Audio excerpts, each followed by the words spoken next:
ओम हर हर महादेव शिव शंभो बाबा धवलेश्वराय बालालिंगाय नमो नमः। दीपं ज्योति परम ब्रह्म दीपं ज्योति जनार्दनः दीपाहरतु मे पापो पूजा दीप नमस्तुते। धवलेश्वर बालालिंग महाप्रभु संसार सुखी रखंतु।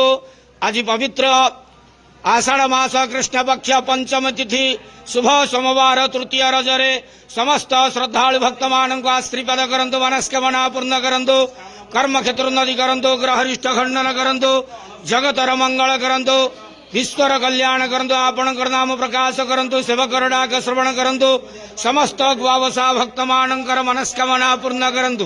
बाबा धवलेश्वराय बालालिंगाय नमो नमः। संसार सुखी रखंत आनंद के वार हरि बोलो। आज शुभ सोमवार तृतीय रजरे समस्त श्रद्धालु भक्त मानक आश्रीपद करंतु आनंद के वार हरि बोलो।